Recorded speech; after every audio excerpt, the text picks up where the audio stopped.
What's happening, everybody? And welcome back to an all-new episode of Low Value Mail on this Tuesday, April 4th, 2023.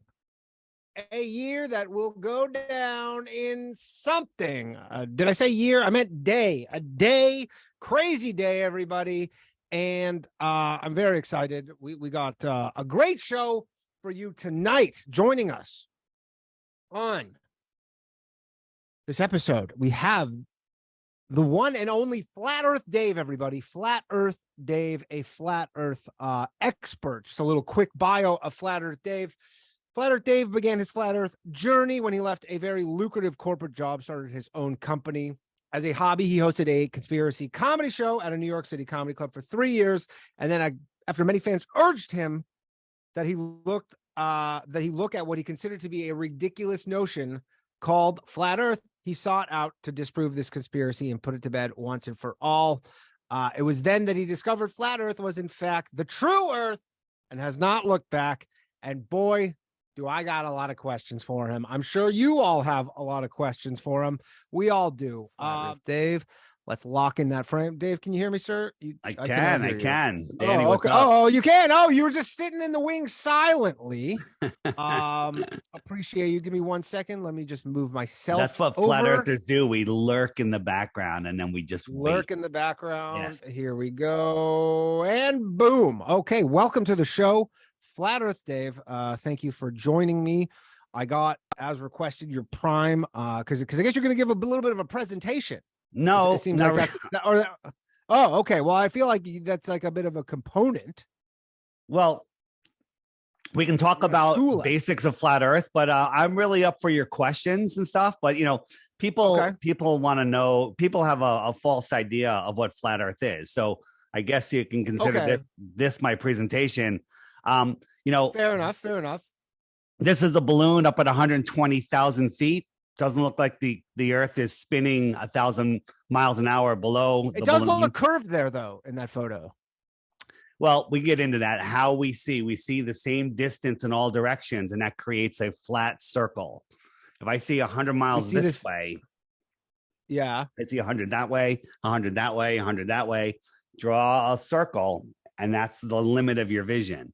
It's not on a globe. It's just you're seeing the same distance in all directions. Okay. Here's a problem. The last science class I took was in the 9th grade in high school. So I don't really have any real capacity to refute anything you say. You just can say stuff and I go, I don't know. You have but maybe sense. Some people I have some smart people who watch the show, so maybe they'll call in and have better questions than I. So let's just give us the primer, like the just 101, because I honestly don't know a lot about flat Earth. I'm not gonna lie. Right. So let's just get the quick and dirty, if you will. This is not flat Earth. This is what Google wants you to think flat Earth is, right? This is not flat Earth. This is what CNN wants you to think flat Earth is, right? They want you to think that a flat earther made a rocket to jump and test the Earth and killed himself, right? That was just a stunt man trying to get a world record for jumping 1,800 feet in a steam-powered rocket. And you're talking about the Red Bull guy? No, I'm talking about on your, I think it was your show, somebody mentioned that a guy, Mike Hughes, killed himself trying to prove the Earth was flat. Not true. Okay. That's what the mainstream media, that's what the mainstream media wants you to think. They ran that story, flat earther kills himself trying to, find the curve. It's ridiculous. He's jumped 1,800 feet. Okay. So what is flat Earth if it's not a disk floating in space, right? So this is the way I describe it. We're like a pond, right? What is a pond? A pond is a body of water. When it's at rest, it lies flat. And it's surrounded by land that's higher than the water to contain the water. Large bodies of water need a container, all right? Otherwise, they'll flow away. Don't believe me? Lower the edge of a pond and the water will flow away. So think of our entire world as a giant pond, right? Here's the continents, South Africa. It's kind of hidden. South America. Yeah. United States, right? And this is the shoreline of our pond. right? That's Antarctica. Antarctica is the highest land on Earth. That's weird. Okay. Right. And it's the land that surrounds us, right? It's the land that surrounds us. So this is a map that was in all schools, libraries, encyclopedias.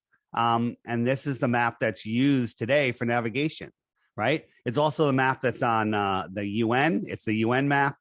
And is that the map that's the flat Earth map as well? Yeah.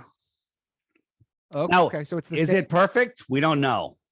But the globe makes no sense whatsoever. Why don't we know that? How much technology we have, we don't know. Well, we're not allowed to go beyond 60 degrees south. And that's what 60 degrees south of where? Oh, well, 60 degrees south. When you're heading south, you when you're at the equator, it's 0. And then you go farther and farther out. And out here, this purple line is about 60 degrees south. You can't even see the Antarctica. But no one's allowed to explore there independently. Now, you can go on a very expensive trip from Santiago to this little island here called Deception Island. Yeah. Right next to Rothschild Island. And they'll wait, did you name these? No, this is this is what. Wait, who named them Deception Island and Rothschild Island? I don't know, man. You know, the people that are running the show. But like, where did you hear that? Like, is this just part of? Just look it up. You know, look it up. That's where you go. I mean, there's 100 different companies. Like, if you go by like a flat Earth map, but like, wait, are they on a real? No offense, but on like a map, like on Google Maps, is there a Deception Island? Yeah, absolutely. Rothschild Island. Absolutely. Okay, cool. Pretty amazing, right? Yeah. I was pretty hilarious that those are the names. Yeah, that's fine. So, you know, all of our senses, everything tells us that we are stationary, that we're not moving. You know, we're supposedly corkscrewing through space, right? So if you believe in the what do you mean they're not moving? So this is what that your science class would teach you, that the Earth is spinning. Do you know how fast it's rotating at the equator? I do not know that. 1,000 miles an hour. That's almost twice the speed of sound. Okay. So sure. When you're sitting still on the equator, you're moving 1,000 miles an hour. Is that a soccer ball? This is a soccer ball, right? Okay. So, and right. in all the different latitudes, you're moving a different speed because they're spinning a smaller circle. Like if you're near the North Pole, you're making a small circle once a day. If you're on the equator, you're making a big circle. So yes. You're going all these different speeds, but we never notice it. We're also orbiting the sun at 66,600 miles an hour, and we're chasing the sun at around half a million miles an hour. Are you saying that we're not the Earth does not spin at all? Yep. And so what happens, like, if you ever seen like a night exposed, like a overexposed photo at night? So think about it. Look, we're doing all of these motions at once, right? And somehow the stars make a perfect circle? Or are the lights in our sky spinning around a central point that we call Polaris? Right? Because they're spinning. And so is it like a machine of some sort? That's like, is it like is this a Truman Show kind of deal? Well, Truman Show has a lot of truth in it, but just follow along here. This sun never returns to where it was before. So every year it's traveling 4.4 billion miles. 4.4 billion. You can't even conceive of how far that is. But somehow, if you go out tonight and take a picture of the stars, and then next year, same night, same time, same place, take a picture, every star will be in the exact same position. How is that possible? Unless the stars are spinning around us. Ninth grade science education. Right. The stars are. Can't answer that question. Yeah. Okay. The stars are a perfect clock above us. So just to give you a little context on how fast I think we need to. Sorry, can I just ask some questions? Sorry to cut you off because I'm sure you've gone through this ad nauseum. But is there a God in this scenario? Is there a single entity that is running the show? Is there a single person, like maybe like more of a Wizard of Oz scenario? There's a creator, because it's not done by random mutations. It's not done by a Big Bang made up by a Jesuit priest. Okay. A scientist didn't come up with the Big Bang theory. A Jesuit priest did. Okay. And it says that nothing exploded, became everything. That's a cool story. And then the rocks stuck together and created rocky balls. Then the gases coalesced. Rocky balls, planets, right? Oh, okay. all of the matter. And then all of the gases somehow stuck together to create gigantic gravitational burning furnaces in a space vacuum. None of this is all nonsense, right? Absolute nonsense. Nature abhors a vacuum, right? But let's just go back to this a second. This is a hypersonic sled track. Watch. It's going to go by at Mach 8.6. Can't even see it. Can't even fathom how fast that is. What right? was that? Can you fathom twice that speed? No, you can't. Right. But you have to believe that we are orbiting the sun 10 times faster than this. And we're chasing the sun 100 times faster than that. But when we go out in nature, we see stuff like this. Okay. Wait, is your issue that we're not all just getting tossed around everywhere based on the speed of the? Because how do you explain if you're, for example, on a high speed train while you're not getting? Well, like, most people use the pre-programmed response. What about on an airplane? I can drink a glass of water and I can go to the bathroom. And I say, well, if you want to compare the airplane to the slowest motion of the Earth, the spin, you have to double the speed of the jetliner.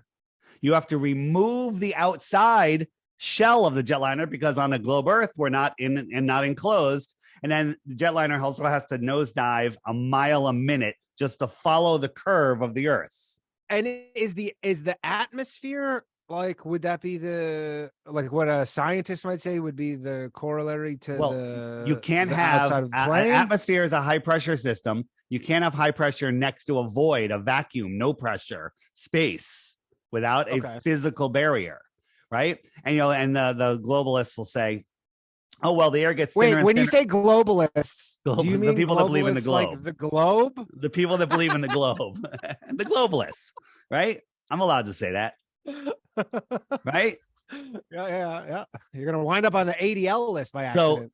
So they say that, it just gets thinner and thinner and thinner until there's space. And that's just ridiculous because if that was true, I could have a shoebox filled with air and then suck all the air out of the room and gravity would hold the air into that shoebox. It wouldn't fill the room, but we know that's not how it happens. I mean, if you take that bottle you have right there, suck as much air out of it as you can, put the top on it, turn it upside down. Not only will it pull air up and away, you could stick it in the water and it'll pull water up and away from gravity. Okay. So a vacuum of space would pull all of the air off the Earth. Right. Okay. So gravity is a whole nother thing. We can get into that in a minute, but I wanted to show you something about what's that? Yeah. Show me one quick thing, and then I'm going to open the phone lines up because I think okay, no problem. So here's a flight that's going from California to Cleveland, and from California to Cleveland, there's 500 miles of curvature. Right, the Earth from California. If California was on the top of the ball, by the time you got to Cleveland, you have to drop down 500 from that level plane. Okay. 500 miles. Do you see 500 miles of curvature here? Or is the airplane flying straight and level over a stationary Earth plane? I mean, that perspective, I don't think you could make a call on that. Well, 500 miles. You don't understand what 500 miles is. But but what's the distance of the trip? The trip, it's I forget the exact distance, but the curvature according to them is 500 miles. Whoops, I lost myself. I'm coming back. Don't worry, I'm still here. All right, we lost that Flat Earth Dave, everybody. So I'm up at this is 20 miles up. 20 miles up. I got to go 25 times higher than this. That's how much curvature is missing, right? They say Kansas is the flattest state. From one end of Kansas to the other, there's 20 miles of curvature. This is 20 miles down through those clouds to the ground. Okay.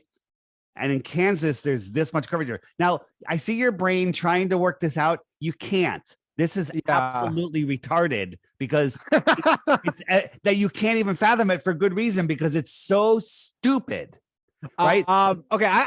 Sorry, I got a question. So is this a global conspiracy? Like, are there people who know the truth for certain, and they're keeping it from, like, the Rothschilds, for example, the globalists. Absolutely. If you will. Many of the world leaders know, and they use flat Earth to try to keep many secrets, because we're all trained to laugh at flat Earth and not look at it. We're all trained to ridicule it and refuse not to watch anything. And we all believe, oh, what about ships over the horizon? What about seasons? What about day and night? What about sunsets? And all of those are explained. So, seasons prove the Earth is flat if we get into it. But I just released a video. But there is like some big puppet master out there. That's what I'm saying. Like, there, we look at the top world leaders. They're puppets of the real puppet masters. But I'm saying there is a puppet master. Well, we don't know. And it's like a family. What do you think? They might not even live here with us. Check this out. Okay. Okay. So is there space? No.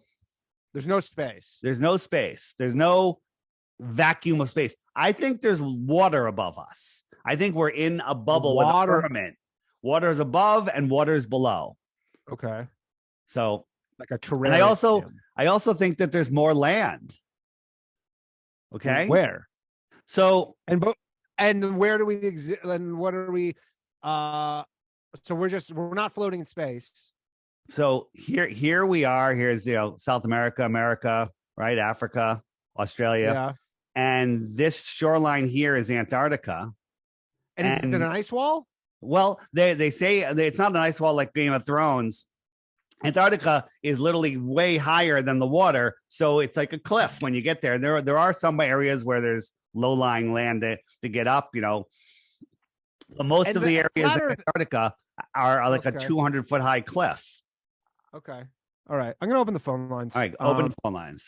Let's people have questions for you. We're gonna answer them. And all right, phone lines are open, everybody. 1-888-949-2969. Extension 1. I'm sorry, you have to press the extension. While you're waiting for call, real quick, this is my app. Yes, go for it. The Flat Earth, Sun, Moon, and I was just going to ask you if that's your app. That's a very popular app. It certainly is. But here's my challenge. If you think excuse me, if you think Flat Earth is stupid, watch the daily video every day for 2 weeks. At the end of that, if you think the Earth is flat, a globe, send me a proof, and you win 3 Bitcoins.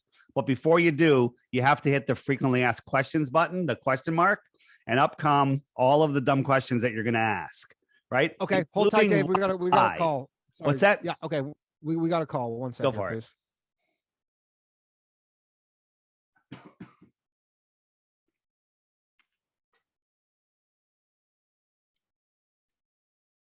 With Flat Earth Dave. Dave, can you hear our guest? Not yet. Who am I speaking with? Hey, Flat Earth Dave. There we go. It's Gilly from Florida. Hey. Oh, Gilly, what's up, man? Chuck. I just have one question for Flat Earth Dave. So, well, actually 2 questions. But the first question is, so is the flat Earth spinning or is it stationary? Completely stationary. So the moon and the sun moves around. Right. If you look right here, if you can see flat Earth, the sun and the moon circle around. The sun goes around once a day. Wherever the sun is, it's noon. Right. And if I speed it up, the sun will lap the moon once every 28 days. Okay. Let that clear. And so the sun keeps track of the hours and the days. The moon keeps track of the weeks and the months. And if I turn on the what did you say, a moons? Moons. There used to be 13 moons of 28 days. Okay. And then there was 1 day of creation. And then if I turn the stars on, if I can find them, the stars are going slightly faster than the sun. So they lap the sun every 365 days. So the sun will slowly drift backwards into each zodiac for about a month at a time. And the sky is a perfect clock. The stars keep track of the seasons and the years. And are they like light bulbs? Is that what you think the stars are? I think stars are souls, if you ask me, but we don't know what they are. They're here. They're close. They're part of this living system. And I think that, we're all part of this living system, and it's beyond what the human mind can fathom. Okay. So if the sun and the moon are moving, why isn't the flat Earth moving? because we're not a light in the sky. We don't believe that the sun and the moon are what NASA tells us. The moon, if you look, is the same size as the sun, but they tell us that the sun is 400 times bigger and 400 times farther, or maybe they're just the same size. Okay. And they're here and they're local. Sometimes the sun is big. I mean, sometimes the moon is bigger than the sun. Well, that's not true, because well, it varies a little bit depending on its orbit and where it is, because it migrates in between these two tropics. So sometimes it's closer to you, so it's a little bit bigger. But when you see a giant moon on the horizon, this is going to sound weird and gay, but turn around, spread your legs and look at the moon upside down through your legs, and it'll be tiny. Your eyes, your mind plays a trick on you when you're watching the moon on the horizon. How did you find that one out? You know what? Someone told me, and I said, that sounds gay and fake. And I did it, and it worked. Okay.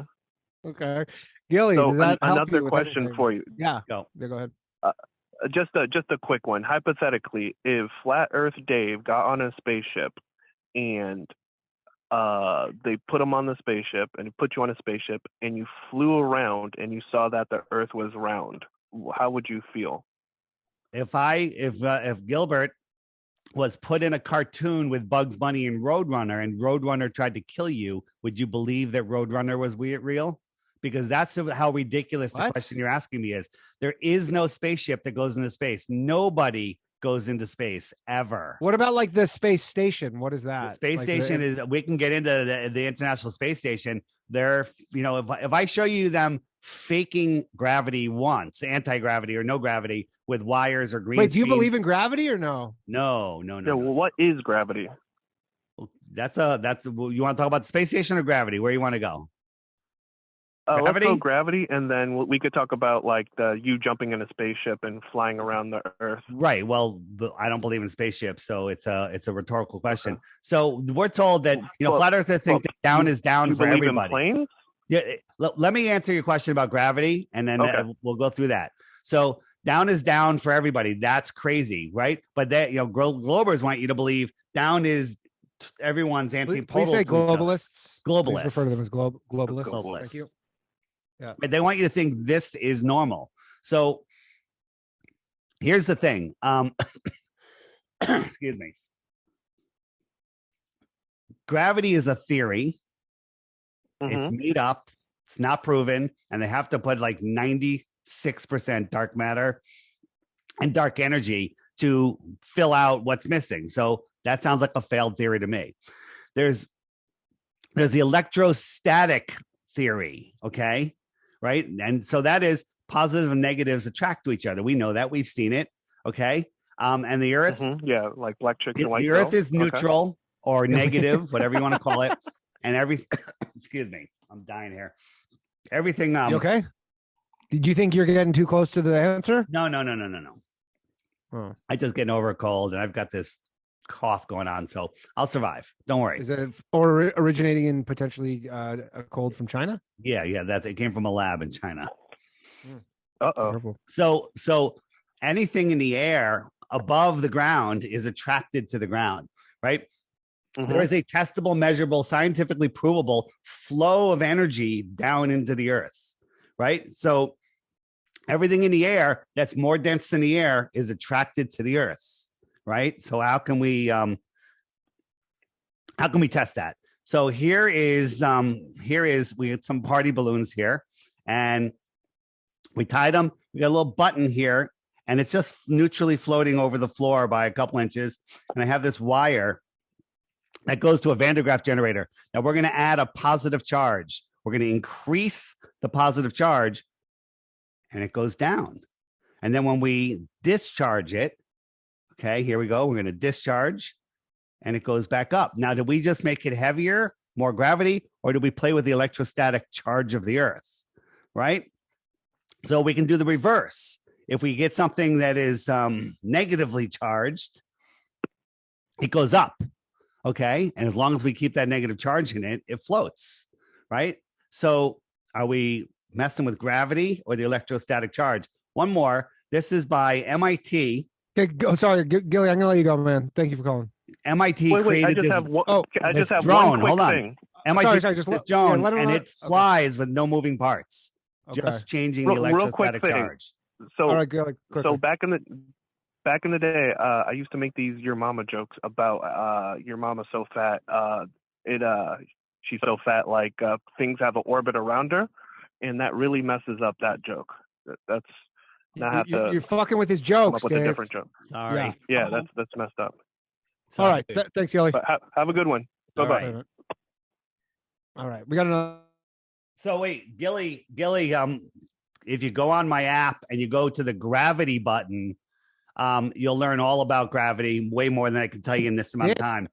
John. Oh, sorry. There you go. John. Yeah. Hello, John. Hey, I'm losing you guys. Oh, I can hear you, man. Okay, good stuff. Dave, Danny, nice to talk to you. What's up, Danny? I'm Danny. Oh, you're Danny. What's up, He's John? He's John. John? Okay, so yeah, let's just, I wanted to piggyback off of the moon talk. I know you got a lot to say about flat Earth, but I'm fascinated with what's going on with the moon. How do you feel, Dave, about, the theory that the moon, the phases of the moon are a powering up and powering down cycle? What do you think of that? Yeah, the moon is very interesting. When there's a full moon, how is a dusty, dirty rock reflecting light all the way back to Earth where I can read by it, where I cast my shadow on the ground, right? And how is a dusty, dirty rock lit up evenly from end to end, right? When you have a single source light, like a distant sun, there would be a hot spot, and then it would fade out towards the edges. But the moon is its own light. It's a cold light, and it's lighting up the Earth. Now, oh, you're saying you don't believe in the reflect? Obviously, yeah. Well, go look at a rock, like a gray rock or some piece of cement on a sunny day. Is it reflecting light as bright as the moon? No. No. Question, actually. Sorry. Just what causes sunburns? Well, the sun energy is coming down and hitting you, and your skin reacts. But the sun is just like a light bulb. Well, the sun is close. So I'm glad you asked about that. So we're told that we have our winter because we're tilted away from the sun, so the sun's spread out over us. That makes no sense though, because in June, where are you, Danny? What state? I'm in New York City. All right, I'm in Connecticut. Oh, okay, so cool. In June, if you go to the beach, you go down to Jones Beach, right? And you watch the sunrise, as soon as the sun is visible, you can feel the heat on your face. Now that's at the most severe tilt. It's right on the horizon. It couldn't be tilted any farther, right? But you can feel the heat on your face. You can get a sunburn, okay? And it's warm. Well, in the heliocentric globe model, it's 3.5 million miles farther away. Now, in December in New York, you can go out at noon when the sun is at its highest point in the sky, also 3.5 million miles closer to you in the winter, and you can look at the sun and not even feel the heat. Yeah, I heard that point made, and then I looked because I didn't even know how far away the sun was. It seems like that's kind of marginal, like it's 93 million miles away. But the tilt, if you really think about the tilt, it actually proves it, right? So okay, let me show you right here. On the app, let me make it a little bigger. So on the app, the sun goes around. Right now, the sun is over that red line. That's the equator because we're in March. It's actually a little inside the equator. And if I jump forward, March, April, May, June.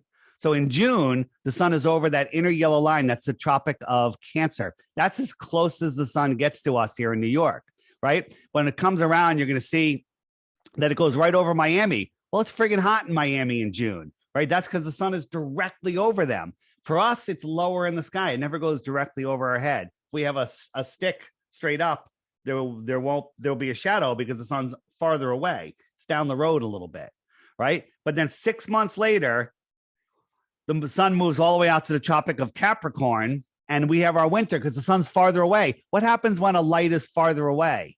It's lower in the sky, right? Danny, if you and I were outside on a winter day, okay, and we're sitting out in a field, we're 20 feet apart because we don't want to, get the boogeyman from each other, and it's freezing, okay, and then and somebody comes up and with a 10-foot pole holds a heat lamp directly over your head.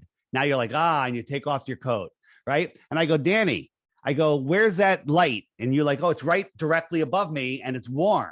And I look at that light, I'm 20 feet away. Well, it's not above me. It's over there. It's lower in my sky. And I can barely feel the heat. It's farther away. Now that person walks over to me, keeping it at the same height. You're going to watch that sun go down, down, down, down, down. I'm going to watch it go up, up, up, up, up. I'm warm. You're cold. That's how seasons work. All right, this is making my head hurt. Yeah, it's hard to follow. It's hard to follow. It's a really, it's a lot going on here. John, anything else? No, I don't think so. But I think like you're right about them being, like the stars in the sky and the sun and the moon being like a hot rock. I think like some of the ancient Greeks thought that, didn't they? Well, the ancient Greeks, the sticks and shadows, that's a whole made up story. It didn't even appear in the books until the mid 1900s, and it works perfectly on a flat Earth. But just real quick, for frequently asked questions, what about seasons? Click that button, and you'll get a whole bunch of stuff that Google doesn't want you to find. All right, thanks, John. All right, and also just the last thing, sticks and shadows, right here. This button. That'll teach you all about the Greeks and how that's a made up story, and it actually proves the Earth is flat. Yo, Dane, it's Todd from Tempe. Todd, how is it going, my man? Good. You're on with Dave. All right, great. Just a couple of things. One, I love the new use of the term globalist that I that's the funny. That's maybe one of my favorite things. I guess just my question to Dave would be, what would be the incentive for them to, I guess, come up with this whole other like story? Like, why would they need to lie about it? I gotcha. So if you look at this, hold on. It's all about control, right? It's all about. Whoops, here we go. It's all about control. Where's my Antarctic basin? Here we go. So say this is the world here, right? This is our pond. I showed you this. And then out here in the outer space, we don't know what's out there. More land, more ponds. I don't know. Okay. But let's say there's more lands out there. You just cut this out, right? You cut it out and then you wrap it on a sphere just like this, right? And when you wrap it on a sphere, what does that do? It takes the idea that there's more land out there off the table. You can't even fathom it because you now think you live here on this globe, right? You think Antarctica is a continent at the bottom when Antarctica is bigger than the rest of the oceans and continents combined. Okay. So just one reason would be that they're hiding more land, right? They're hiding more land. Let me show you something. This will blow your mind. It's going to take a minute and a half to go through, but it's worth it. This is a map that was found like 10 centuries old. It was published in 1910 in Hawaii, and it shows all these other continents out here. All right, that's cool. So we go and we looked at some shipping tracking sites. We see all these ships, but we saw some ships that were a couple 100 miles inside the shoreline of Antarctica. Wait a minute, how does a ship go in there? We click on the ship. Normally you get tons of information. We got no information other than the size of the ship, which is gigantic, 580 meters long, and where it was registered. And it was registered on the island of Kiribati, on the nation of Kiribati. Where's here Kiribati? In the middle of nowhere. I got a pin on it because you can't even see it. It's a friggin' sandbar where 95% of it's just sand, no people. And It's got this giant ship going outwards, right? So what is going on out there, right? So if we go, if we look at the time zones, these are the time zones of the Earth, but they never really show you what's going on over here with this zigzag line, right? What's going on? Let me change that. What is this little line? Why don't they show us what that is, right? But if we look at it and we say, where's Kiribati? This is a time zone. Why does it do this? And why is Kiribati in the most suspicious place of it all? Okay. It's like, what is going on here? They don't want us to know what's going on out there. But this is what I suspect. I suspect that there's a trade route from Kiribati out to these outer lands where there's other civilizations, extraterrestrials, more land, extra territory, extraterrestrials. Okay. And so if there was a shipping route out here, How would you know? Because you never even heard of Kiribati until this conversation. All right. And US, China just gave them $10 billion. Why is China giving a fucking sandbar $10 billion? Okay. And why are they saying that the Kiribati is a very important trade route for us? Why do we have to stop at a sandbar that has no resources as a trade route? Okay. So you're saying that that ship is going into like the outside of the other lands outside of our world, right? Now again, listen. Do you think do you think that that's like the kind of thing where the ultra rich are like who are like the ultra rich who are like in on it, get to go travel? Before we go any farther, we could speculate all day long, sure. But if you want to prove the shape of the earth, we can talk about the nature of water, the science of water. We can see too far. Everything. We don't need to look up at the lights in the sky or speculate what's out there. But I love speculating what's out there. And I'll just show you one more map that'll blow your mind. Okay. What if we lived here, right? What if we lived here? This is our pond, right? And there's more land outside of this ring. It's Antarctica. More land, and then other ponds. Maybe this pond is called Mars, and this one's called Jupiter. This one's called Lemuria, and this one's called Saturn, whatever. Right? And there are other worlds across the plane. Okay. This is scientifically possible versus outer space, right? If people are like, well, that's crazy, but I believe in aliens from other planets. Well, if an alien was lucky enough to live on a planet orbiting the closest star to our solar system, that's 25 trillion miles away. 25 trillion miles, Danny. Do you know how far that is?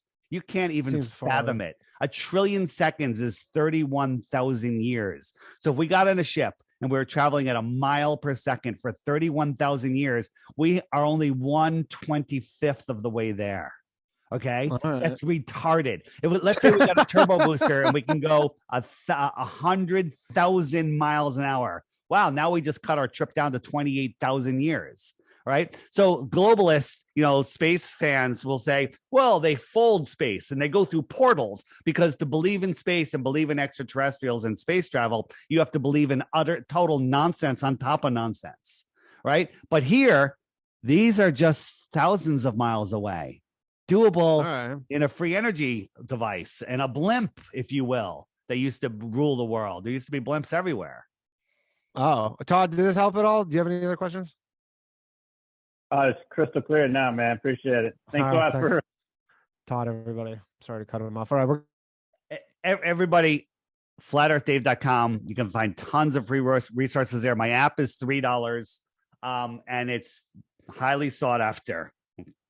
Right. And if you think flat earth is just a joke, let me just show you a quick map of people on the app. What's that? Yep. We got who are we speaking with here? Hey, this is Aaron from Florida. Aaron from Florida, you are on with Flat Earth Dave. Aaron, look at all these flat earthers in Florida. Look at them all. Who would have thunk it? Crazy. It's the flattest state, isn't it? Something like that. So my question is, when the difference between the northern and the southern hemisphere, how when you flush the toilet, it goes right in the north, it goes left in the south. How does that work? It doesn't do that at all. It's a myth. It never happens. I've been to Australia though, and it has. Yeah. Also, well, how do you I have toilets in my house that flush in different directions. It's all how the water goes in the bowl. But if you want to see a bunch of videos on it, if you hit the frequently asked questions and then you go to Coriolis, Coriolis right there, the Coriolis button right there. And it'll show you a whole bunch of stuff that Google doesn't want you to see. It'll show you the shucksters at the equator and that how they pour the water in on the left side of the drain and on the right side of the drain when they move to the other side of the equator. No. But like I've been to Australia. There was no hucksters when I was taking a shit at the hotel. Like, it was but right, exactly. It all depends on how the water goes into the basin. It has nothing to do with the spin of the earth. But everywhere I went in Australia was like that, and nowhere that I've ever been in America has been like that. Well, it has nothing to do with the spin of the earth, and it's provable. Watch the videos there. We can spend all day talking about it, but if you watch the videos... what is it? Good question. What does it have to do with then? Surely you'd have to... It has to do with the way the water goes into the basin.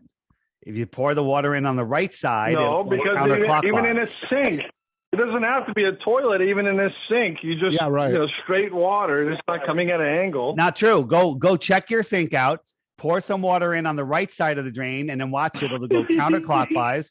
Pour it in on the left side of the drain, and it'll drain. I've been using sinks my whole life. Yeah. I think I know. Well, try a different sink, man. I don't know what to tell you. It's my sink. That's wrong. Yes. Any other questions? All right. Thank you, All buddy. right, take care. All right. That was a question. All right. We got someone who's been.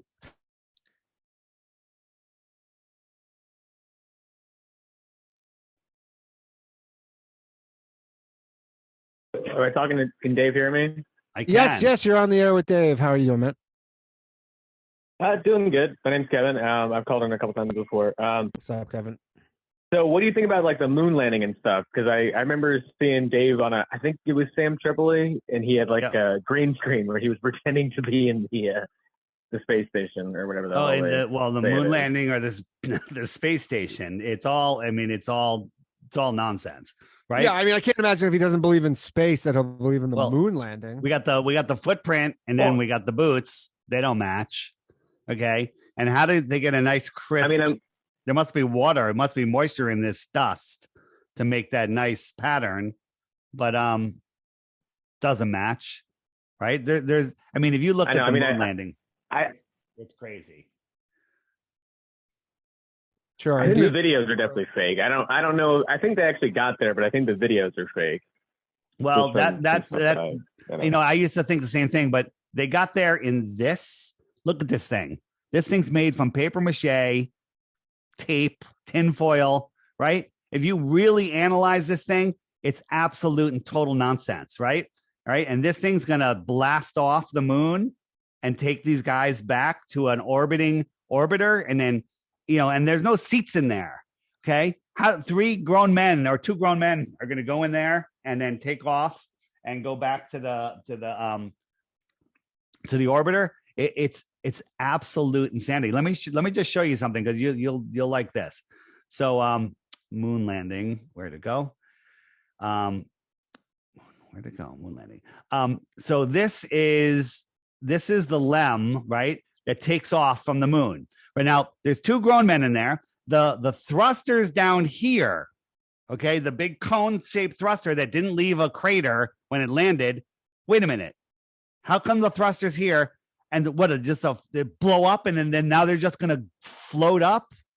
And then who panned up and filmed it? And then how'd they get the film back to Earth? Okay, this is all. No, I'm with you on that. Like that, right? Whatever the belt is, but their own science, it doesn't make sense. Right. Yeah, but does that have anything to do with flat Earth? Is that absolutely, because because in 1959 or 58, Admiral Byrd went out and said, hey, there's more land beyond Antarctica. That's a problem on a globe, and said it's bigger than the United States, filled with resources at a time where all countries in the world are fighting over resources. They said, hey, there's resources. Is a money thing. There's no people, there's no animals, there's just resources. And they go, nobody can go to Antarctica. All the countries in the world sign the Antarctic Treaty. And then they go, oh, we're going to the moon. Someplace where you can't go. Right? Dave, so you're saying this is a money thing? It's not a money thing. It's a belief thing, because when you wake up to the true Earth. But someone's profiting from all these resources. They don't need money. They make money. Money's fake. Okay. And you're talking about the globalists here. The globalists, they control us with money. All right. And do you ever get accused of almost anti-Semitism because of the globalist connotation? Because you're like, I'm not talking about Jews, I'm talking about globe people. Here, watch this. See that guy's shadow? The sun is off to the left. His shadow went to the right. So we're panning to the right, panning to the right, panning to the right. And now look at his shadow. It's kind of going away from us, right? The sun was over here before, right? And now it goes over. We're panning to the right, panning to the right, panning to the right. And now his shadow's going this way. Okay. That's impossible. That's a studio set.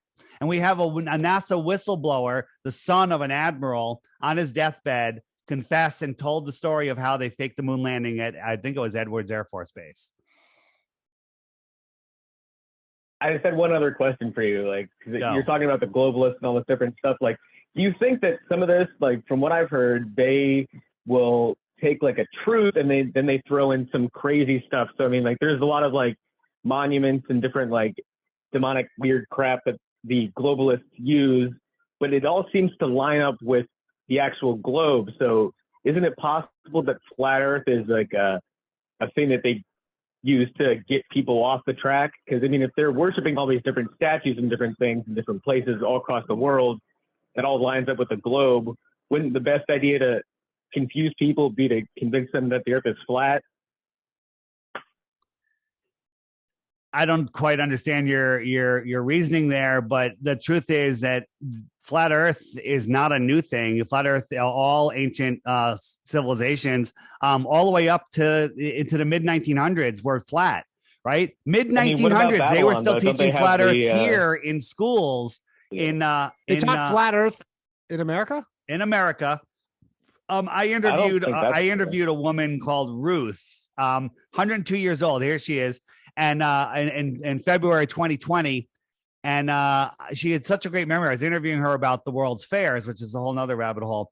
And I said, "What did they teach you in school?" What's up with the World Fairs? Oh, the World Fairs. That dude, if you want to learn about the world, what's really going on in this world, Tartaria. Yeah, you got to hear about Tartaria, Dan. Yeah. Oh yeah, we need if Exertus is watching, we need him to call. So you know him, Exertus. I know Andreas. He was in the chat before the show started. He's the man. He knows all about it. Okay. Oh, he's a Tartaria expert. All of our history is a lie. The Wild West is a lie. Right? We think we're at the pinnacle of civilization. We are in the middle, near the end of the movie Idiocracy. Okay. Seems like it, yeah. All right, Kevin, I'm gonna let you go, man. Thanks for calling. This is the Antarctica device that shows you that is found underwater. It's a couple thousand years old, and it shows you the movement of the planets, eclipses, everything on this old device, a couple thousand years old.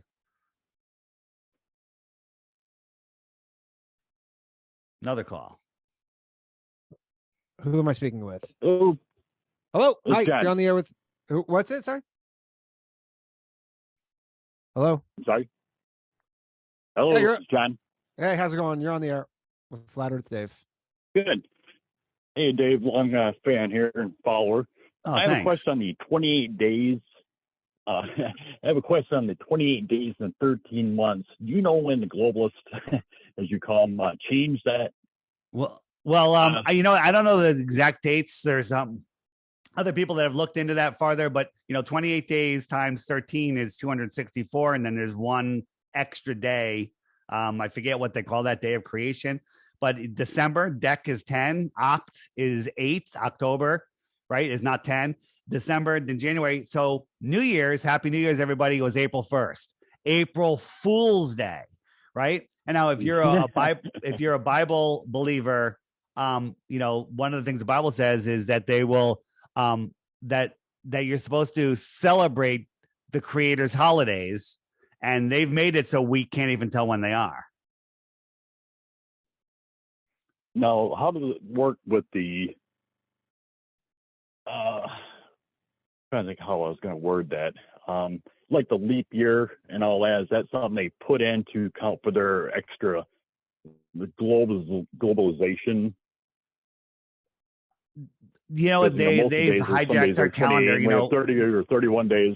We're very tied to the cycle of the sun, the cycle of the days, and twice a year they fuck us up by changing the time by an hour, right? And when they do it because the farmers need more time, like that's retarded. That's like having a blanket and cutting a foot off the bottom and sewing it to the top because your feet are cold, okay, or your neck is cold, okay. It's just to throw us off, because the one thing they don't want is us connecting back to nature, connecting back to source, figuring out where we are, that we are part of this living system, figuring out that nobody has control over us, figuring out that there's more, right? Not less. We're not running out of water. We're not running out of food. We're not running out of land, right? Every family in the world could have an acre in Australia, and half of Australia would be empty. Okay. So it's insane, all of the nonsense they're doing, but it's all about fear, right? The news steers your mind north, east, west, south. News steering your mind, and they worry you with the headlines in your forehead. Okay, worry lines, right? they use spells, and I'm not kidding. Okay, John, I gotta let you go, man. Thanks for calling. All right, thanks, sir. All right, we're gonna get Exertus. We're gonna get him on the line here. Fantastic. Okay, hold on a second. I gotta call him. We're gonna lose.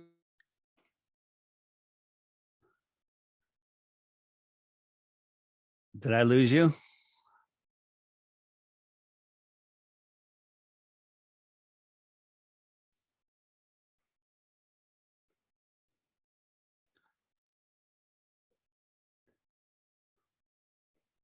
There we go. You are on. We got Andreas, Flat Earth Dave. Dave. Andreas, good to talk to you, man. How's it going? I feel like, Hal from 2001 right now. How's it going, Dave? How are you? Now, Andreas. I'm good, Andreas. Andreas, you used to work at NASA, correct? It's true. That's probably the only thing true about NASA. Okay. And do you believe the Earth is flat or no? So, she's kind of pear-shaped is what Neil likes to say. No, I'm kidding. Come on.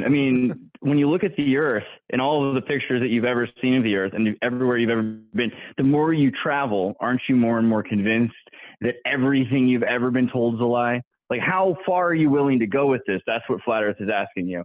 And I think it's important, at least, that you question everything. And at the very least, you're going to find that all of the satellite pictures you see are doctored, and you're going to follow the money back. And it's true. There are these trade routes that exist, at least to islands that are not marked on Google Maps. And parts of them are named like Rothschild Island, Deception Island. All that's true. The more you get towards the ice wall, these are the pictures we're seeing, right? It looks like an ice wall. That's pretty crazy. So it's a hard thing to deny that the glob heads are lying, right? At very least. We call them globalists on this show. Yeah, the globalists. I like that. It's the first time. I think we're bringing it back. We're taking it back for the people. We're taking it back. We're taking globalists back. Yes. Absolutely. A couple thoughts. So we're talking about stars and all that, but geostationary satellite objects. So this idea that the constellations and everything, that they're moving around, and they change supposedly. I wonder, how much of that, we talked a bit about luminaries, but how much of that do you think is mechanical, like the moon and the sun, that there's these geostationary objects? And are they ancient, or how long ago do you think, who installed these? I don't even know if they're technology. They could be sentient. They could be part of this living system. I think that there's some man-made stuff up there, maybe not coming from our pond, maybe coming from an advanced world outside of us. But the idea of a geostationary satellite, let me ask you a question. When you drop something, it picks up speed until it's going so fast that the airspeed will stop it. It reaches its maximum speed, like a skydiver. I think the maximum speed is 150 miles an hour or somewhere around there, give or take. Okay. And so, but if there was no air, you would speed up faster and faster. Well, a satellite isn't in no gravity. It's just falling at the same rate as the curvature. So every time it falls a mile, the curvature drops a mile because it's moving across the Earth. And theoretically, it's just falling around the Earth, right? And ends up back to where it started from. That's retarded, by the way. But if it was falling, it would speed up. It would constantly speed up faster and faster and faster and faster because there's no air resistance, but it doesn't. It's just magical, okay? It's just magical. So this is on the app. This is a live satellite tracker, okay? Right? Look at this. We're supposedly tracking all of these satellites, right? These are satellites that we're tracking. We can't even keep track of anything here on Earth. You know that they found, people like more land. What are you talking about? They just discovered 7,000 new islands near Japan. Right. Really? And so that's the other question. Oh man, there's new islands made all the time. The Chinese are making islands, volcanoes made islands. No, islands naturally occur. Yeah, naturally. I think 90%. 90% of the volcanoes are submarine volcanoes, underwater volcanoes, and they're producing islands. But that's the other question. So these islands, that we're talking about, like Muramura or in Tahiti, where they have all these, the Operation Sky Break, where they're trying to break open the sky. Is there some point do you think that they've been trying to break open the firmament or trying to actually get through to whatever's the other side of the firmament to break open the waters? I think they've been trying. They've been hitting it with bombs back in the 50s. Project Fishbowl. Was it Fishbowl? Right. Project Dominic, right? The fishbowl of the Lord. It's insane. And then, of course, Hillary Clinton, when she lost the election, she talked about breaking through that hard, fast glass ceiling.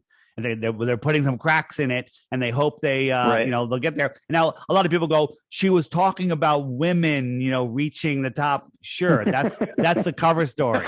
They're always not according to her mocking emails. us.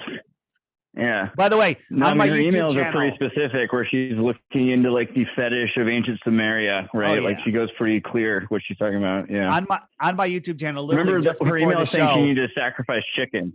I just uploaded a video with Hillary Clinton and a whole bunch of other world leaders talking about flat Earth. So, Dave, I have a question. What kind of updates happen in the world of flat Earth science, if you could even call it that? Like, you say you're making new videos. Are they coming out with new stuff, or are there just new theories? Like, what's new in the world? It's not that there are new theories. It's that, first, the globists say, NASA you has a budget of whatever. You're like, they're doing tests and scientists of doing whatever, tests. $71 million every single day. NASA's doing CGI, and you've got millions of YouTubers that are all around the world that can take photos and videos of the same thing in real life, and so that's different. Yep. Yeah. So we just catch them with more and more, errors. Here's Kamala talking with space station, and when we go in, this guy is playing with this wire, dazzling you. Oh, look, the floating wire. It's all CGI. The wire literally goes right through his hand, right through his wrist. See that? Okay. And it's all just to dazzle your mind, right? So that there's people. So what is that? That's what, a hologram? It's just CGI. It's called augmented reality, right? Yeah. Okay. Virtual reality.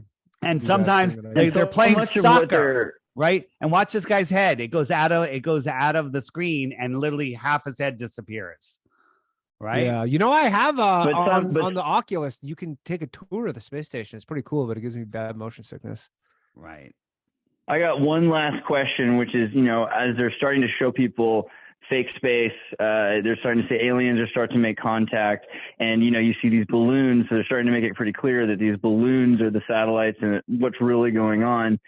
Do you think that is there going to be a big contact with this? You're talking about luminaries. Do you think we're about to see something that's beyond extraterrestrial, something more interdimensional, or do you think that we're going to make contact with Lemurian, something from other lands? What do you think is more likely? I think that's happening now. I think that there's contact every day going on here, but when will it become public? When will people from the outer lands expose themselves? I don't know. But they're going to try to fake it to create a one world government. The fake alien invasion Werner von Braun talked about.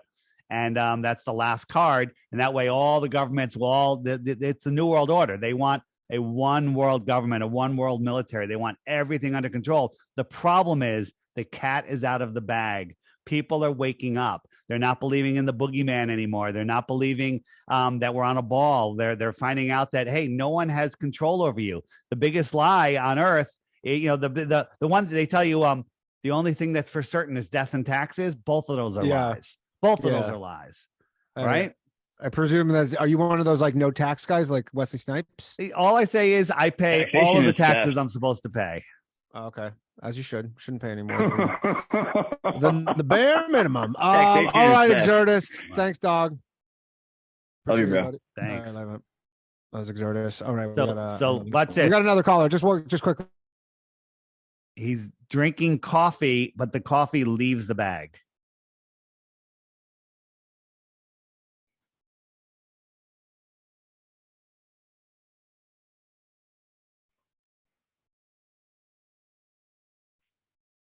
You're on with Dave. Hey. Dave, we got a Wonderful. This is awesome. My name is Phil. Dave, I've listened to you for a long time. I appreciate all the time you spend You're the host. I'm not familiar with your name, sir. What are you? Who are you? My name's Danny. Danny. Awesome. Okay, so just a little bit ago, Dave was showing about. Thanks for taking my call, by the way. Yeah, no problem. You were talking about the moon landing, and I kept trying. The moon landing, and you had mentioned something that I'm not sure if Dave touched on yet, and it was you were saying, what does this show to flat Earth? And then you started talking about globalists, blah blah blah. But yeah, something that I've heard Dave talk about in the past is it does not, like other things, it does not prove a sphere or prove a flat Earth, but it shows a connection between all the propaganda that the main agency, NASA, is trying to show you, and it puts a huge flaw in their system. So if they're showing you one lie, then they're showing you multiple lies, and then just like he was showing you a second ago with all the green screen stuff with the actor not and all that. So like that's to answer that question. I think is that accurate, Dave? Or you're just saying the purpose of the moon thing is to say that they're lying about other stuff. The purpose of the moon is to literally disconnect you from the Earth, to make you believe that there's other balls in space that you can walk on, to make you, not pay attention to where you are, and the fact that we're at the center of creation. We're literally in a magical place. When I say that is because your thoughts create your reality. Danny, everything you have in your life is because of the way that you think. Everyone listening, everything good or bad is your fault. Okay? It's because of the way that you think, because your thoughts literally create your reality. That's what they don't want you to figure out. Totally. Who's they? They are the people that control us. Now, who are they? They're satanic, evil motherfuckers. Okay, they're not even the ones that we see. Those are just the ones that we see are the puppets, right? The real, puppet masters. The where your money comes from. The bankers of the old bankers. Yeah. Why everything the relates globalists, to rivers and banks. The globalists, right? Right. Yeah. Sure. All right. Thanks for calling. They're laughing at us. They're totally laughing at us. It's all good.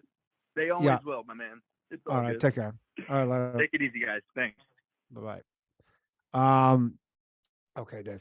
How many members do you have on your app? The friend. Not everyone realizes there's even the friend finder on there, but the friend finder it's just approaching 100,000 right now. Wow. And the people are using it not only to find friends, but as a dating app, because every single blue dot is somebody that you have a shit ton in common with, more than any dating site will ever put you together. Please.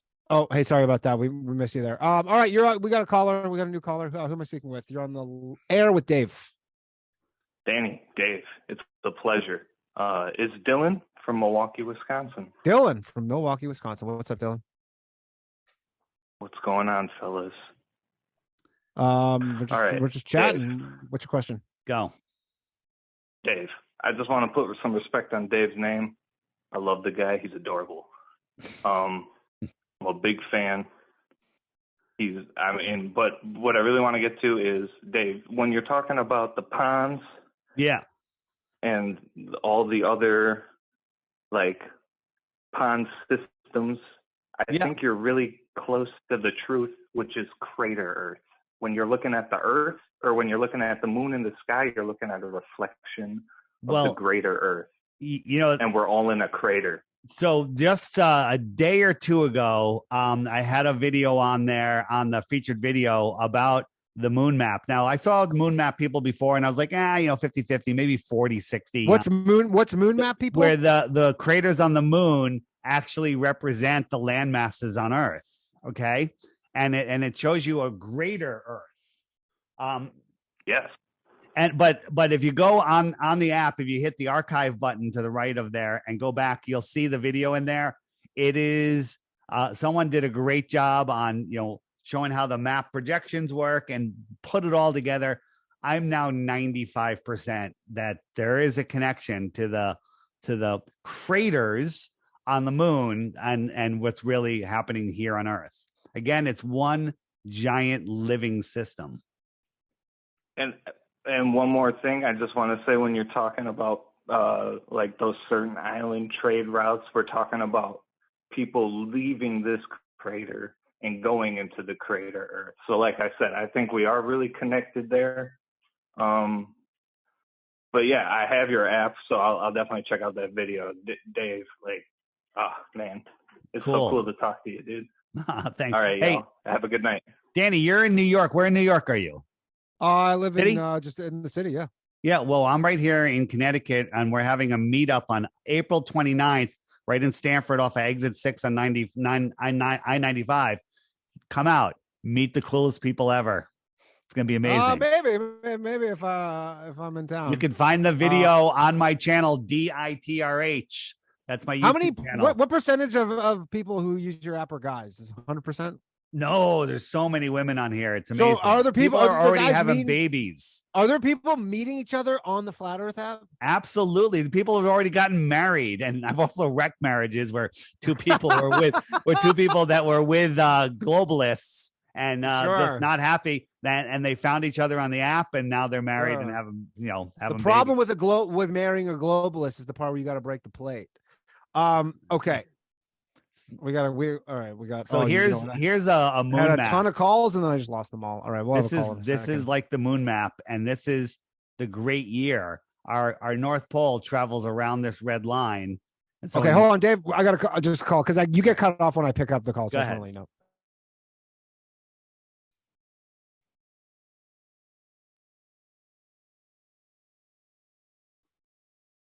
Okay. All right. Here with Flat Earth Dave. Who am I speaking with? This is Monty. Monty, how you doing, pal? Good. Thanks. I'm out of Idaho. Watch Dave all the time. Awesome videos. If you want to learn something about this deal, it's flat as fuck, dude. Flat as fuck. Anyway, okay. Concrete man forever, and water seeks its own level. Thanks, Dave. Hey, thanks for the call, man. Oh, all right. He didn't even have a question. He just was a Dave fan, man. I didn't realize the popularity of this app. Well, this is here's the thing, Danny, during your life, like, I want to get this cool toy, this cool thing, this, whatever it is. And then you play with it for a while, and then you kind of like get tired of it. Right. And then you come back, maybe, use it on and off. Flat Earth. When you wake up and see Flat Earth, it literally affects you every single day, everywhere you are. And all you want to do is talk to other people about it. It's amazing because how old is the app? The app is maybe 4 years old now. I have a question. Did you were you your previous, do you have a tech background? You seem very proficient with technology, like from your emails and stuff and everything. Let me tell you something. Absolutely not. I'm faking it until you make it. And when looking at this app now, when I decided to do it, I'm like, this is going to be easy because I had made another app earlier that got thrown out of the App Store. And I was like, I'm just going to make this app. Globalist store. It's going to be simple. And then every time I think I'm done, I'm adding more and more and more. We just added a trivia game panel to it. It's so much fun. Okay. I'm adding a whole nother game, but I just said to myself the other day, if I wanted to make the app now, and I knew everything that I know about what I've done, would I do it? And the answer is no, I wouldn't, because it would seem too hard because I've done so much with this. I haven't slept in 4 years. Okay. You look like you haven't slept in 4 years. Me too. We got a caller here. Excuse me.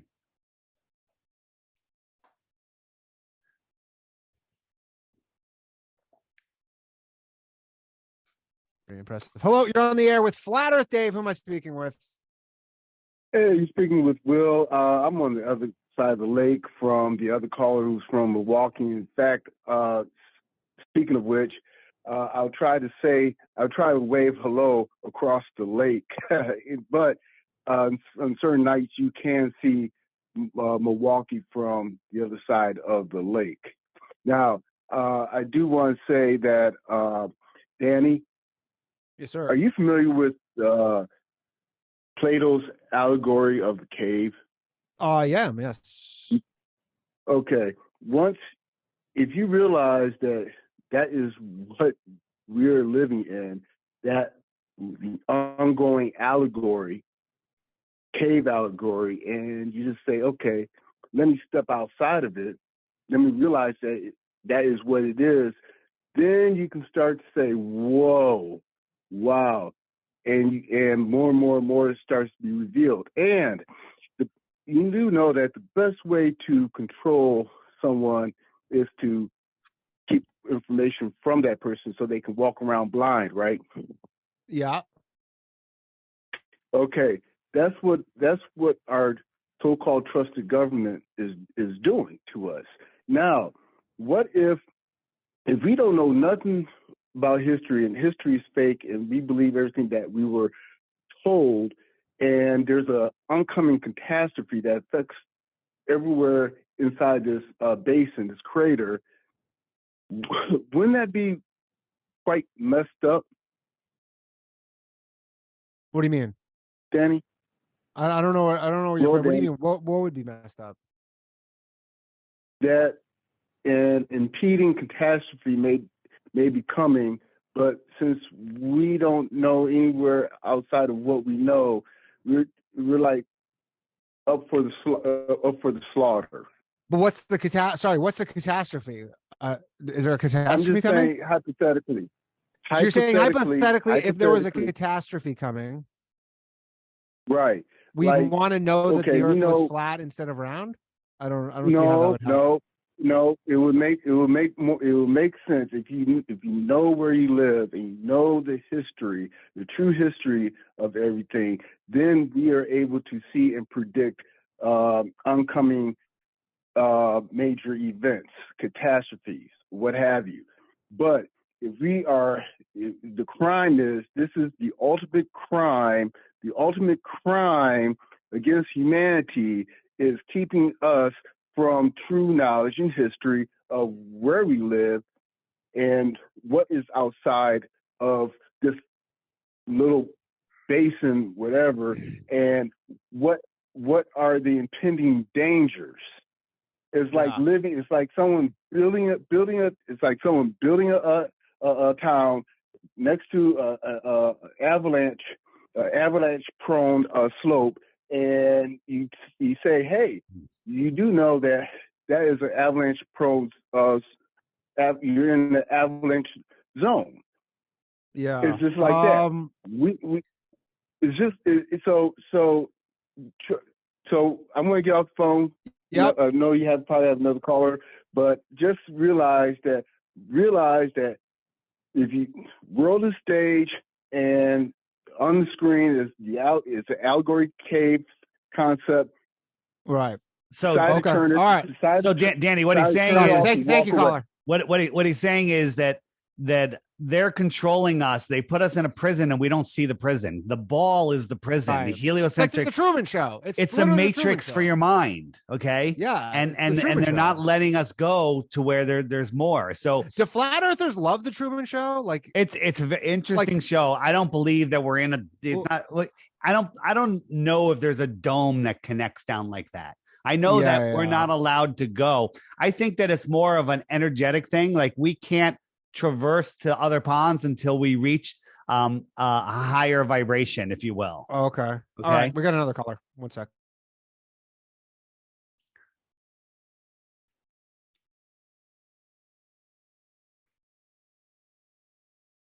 This is while we connect you and there you go. Flat Earth Dave. Who am I speaking with? Yeah, man, I'm calling for Texas. First off, Danny, you one hardworking individual. You're doing like 4 or 5 shows a week. You kind of remind me of one of your colleagues. You kind of remind me of one of your colleagues is a rattlesnake. Now, I have a question here for Dave. Can you just like speak up a little bit, just a little bit, if possible? You hear me now? Better. Oh, much better, much better.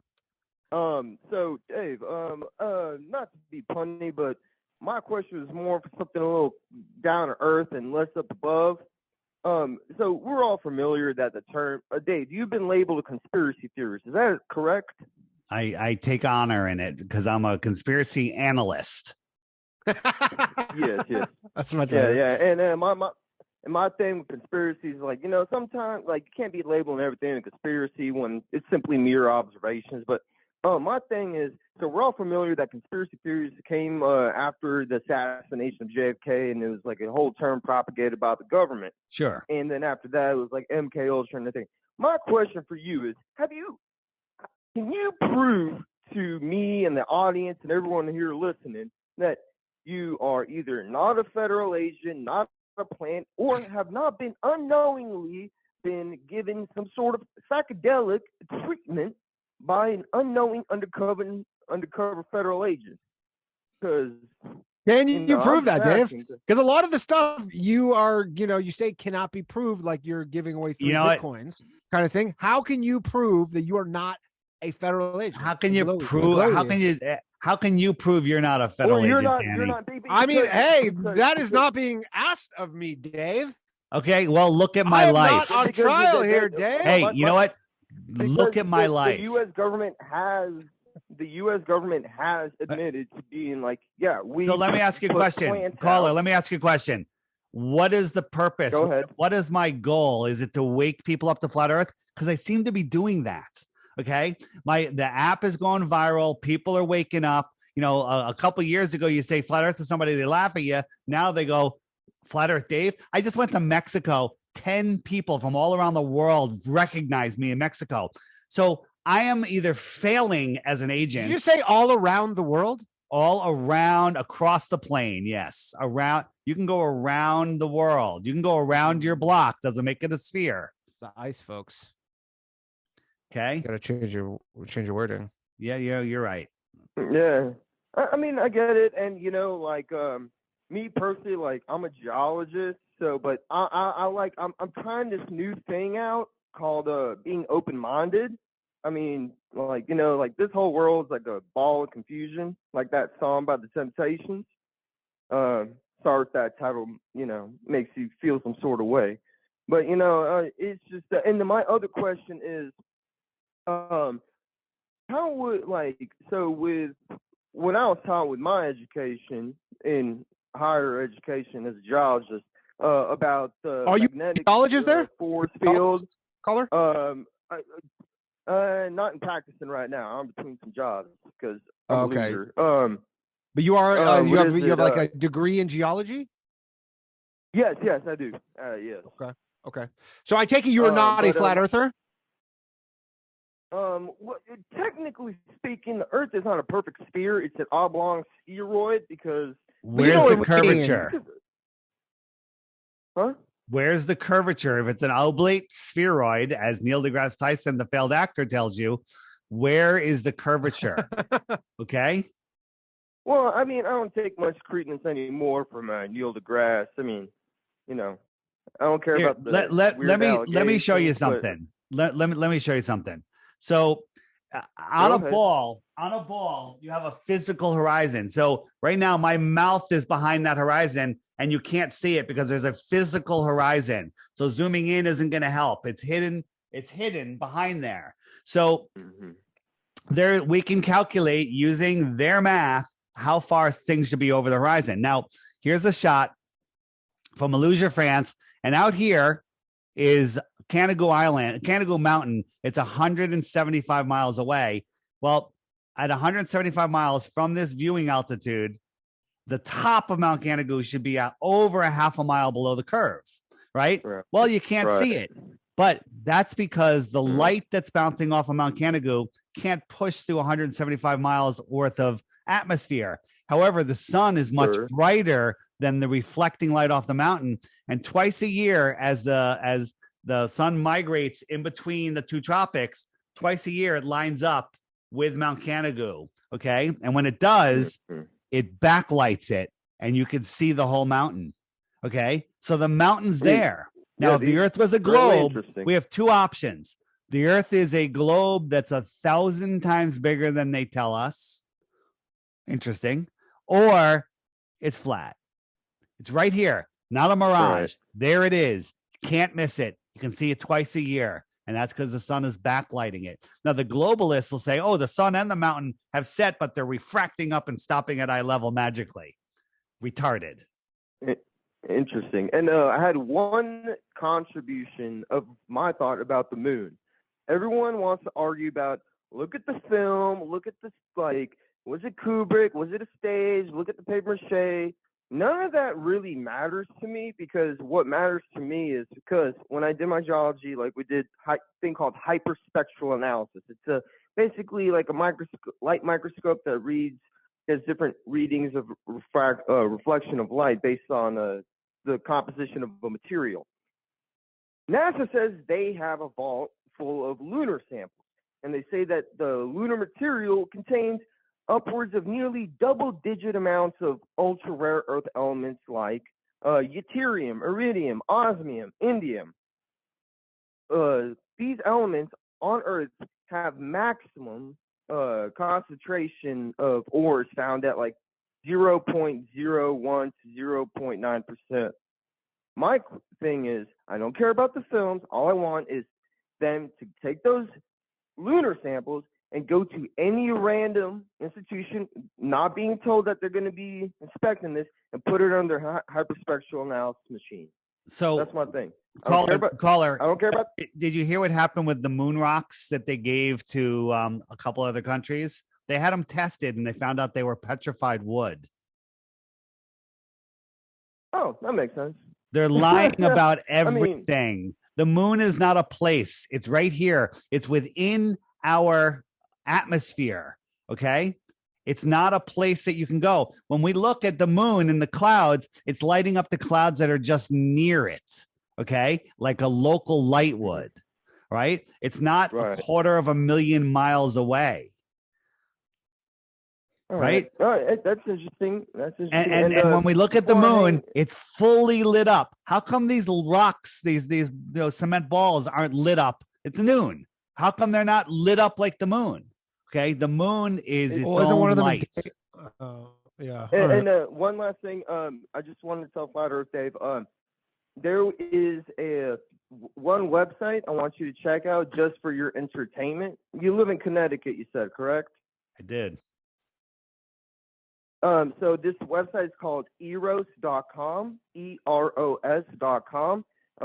There's some very nice ladies on there, and they'll give you a hell of a time, and they'll spin you around the whole world. Have a great night. Thanks. All right, I lost track of the names. All right, we have about 20 minutes to go. Thank you again for joining us this week. By the way, next week, if you're watching, we have guest Human Vibrations on. Do you know her? She believes that John Benet Ramsey never existed and is some sort of government psyop. It's quite interesting. Can't rule it out. Can't rule it out. Next week. All right, we got another caller.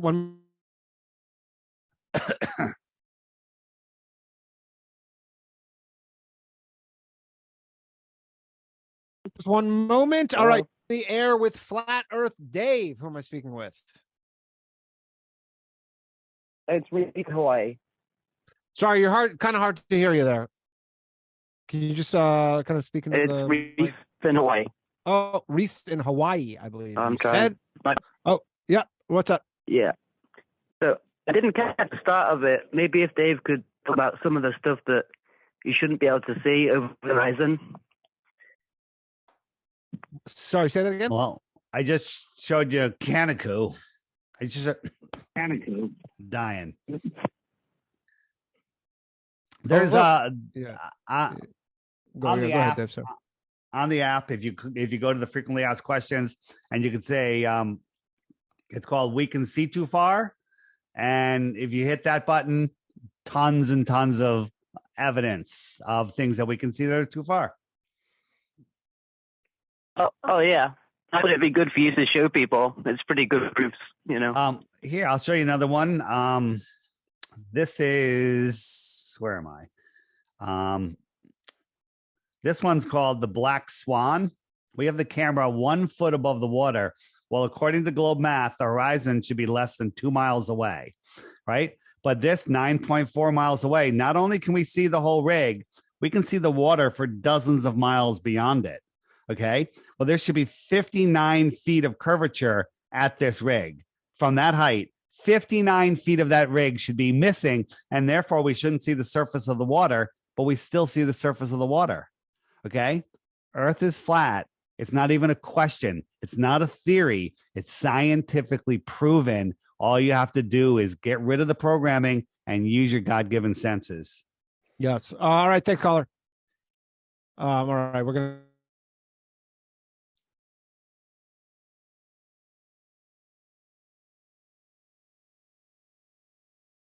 Dave, and you're on with Flat Earth Dave. Who are we speaking with? Hey, this is John Gross. Danny, I just want to remind you that me and my wife were the first ones to introduce you to Flat Earth in Baltimore after a show. Yes. What's up, John? I don't know if you remember. Well, hey, Dave, vaguely. I do remember the show. So, yeah, we told you and Ryan about Flat Earth. You said you had. Sorry, to can you speak up a little bit? You're a little difficult to hear. Yeah. Sorry, can you hear me now? Yeah, that's much better. Thank you. Is that better? Yeah.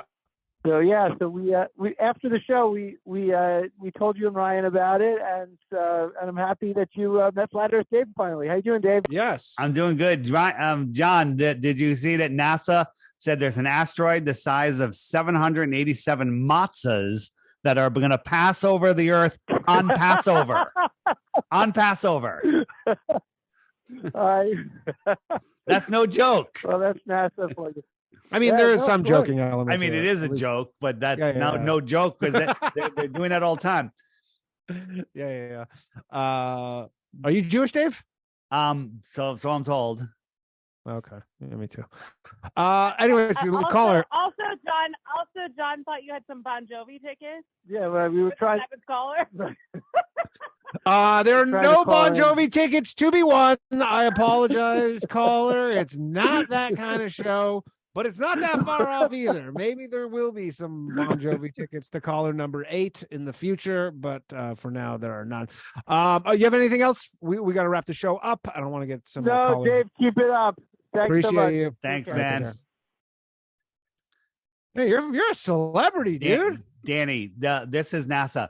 Asteroid the size of 90 elephants discovered. Right, 23 bullseye dogs. These are NASA articles. You know what it is? I think they just want to flex on like how good they are at 22 tuna fish.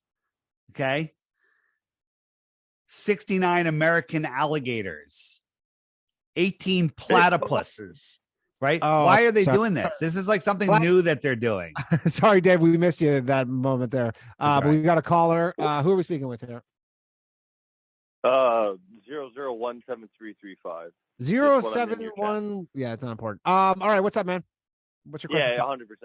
What's your flip? But literally, it's less of a question, more of a thank you for making this a call free number from Canada. So honestly, I'm telling you, I did it for the Canadians specifically because as a Canadian, you just know how many times we get screwed. I said it at the beginning of the show, but we just get the shaft so often. And the idea that people were like paying money to Rogers or Bell to call this show just boiled my fucking blood. So, I don't know if you're up to it, but now they're trying to fucking internet things are fucking happening, and I heard Bill C-11, yeah. Anyways, back to the matzo balls and everything. Yeah, could you speak up just a little bit, please? Can you speak up a little bit? Sorry. One second. There you go. Let me fix. Yeah. Let me fix this up a little bit. You know what? It's everybody has AirPods, myself included, and the quality of them, it just blows. They suck for talking. Oh no, I just had speaker. I had you on speaker watching. Oh, you had me on speaker. Okay, no, no I'm just. I just fucked off and put you on how phones are supposed to be used right next to your face. Yeah, I just think the matzo balls and all that thing is kind of a tongue-in-cheek joke. Like you can measure anything in anything if you know the mass. From that, flat Earth. Hey man, I'm down for it if it's real. If it's not real, fucking space is still pretty cool. Either way, I just that's true. For making this cost me less than fucking $25 to pop. Yeah, so man. Never again for my Canadians. It's still for all the Europeans and all that shit. Unfortunately, it's the case, but not for the Canadians. All right, thanks for calling in, pal. Appreciate it. Hey, I appreciate it. You too. Yeah, thank you, Flat Dave. Thanks. All right, we'll take another call.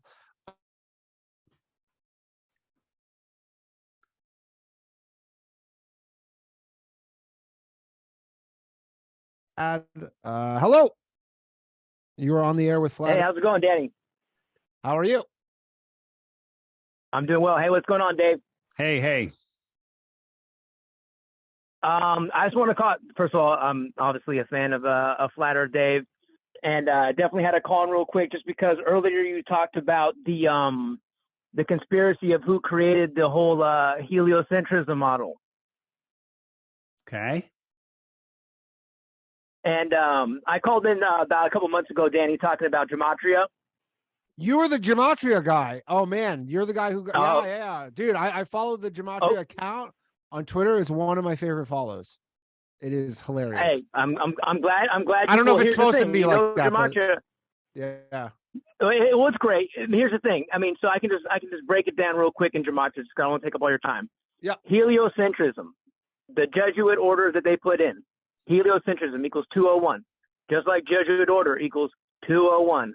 The day we supposedly landed on the moon, the 201st day of the year. Event 201 in New York City.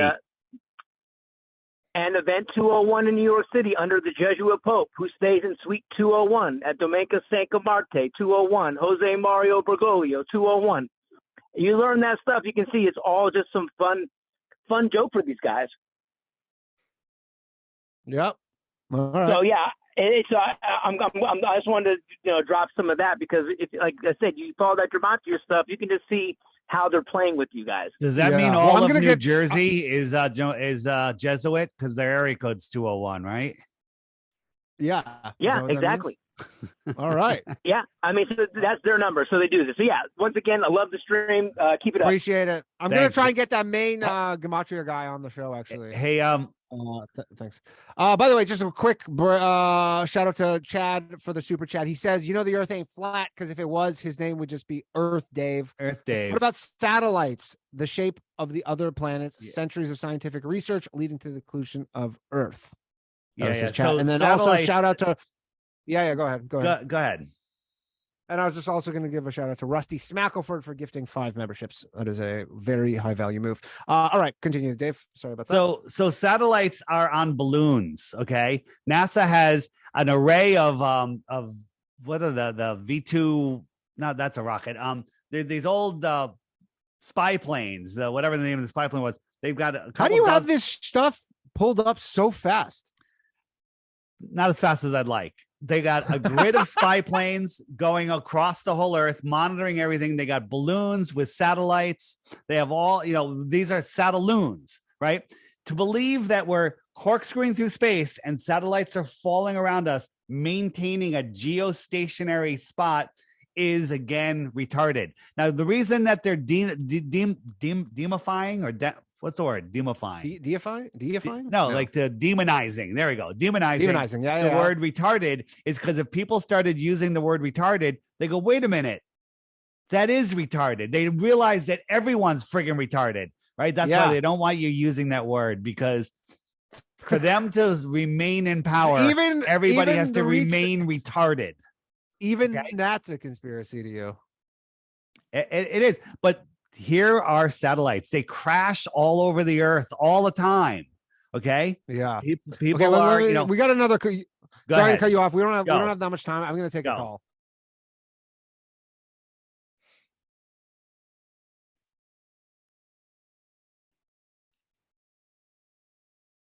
Over to Flat Earth Dave, and you are now talking with Flat Earth Dave. Shoot. Dave, how you doing, man? What's up? Big fan of you both, actually, Dave, and Danny and Ryan. Danny and Ryan are fucking hilarious. Thank you, sir.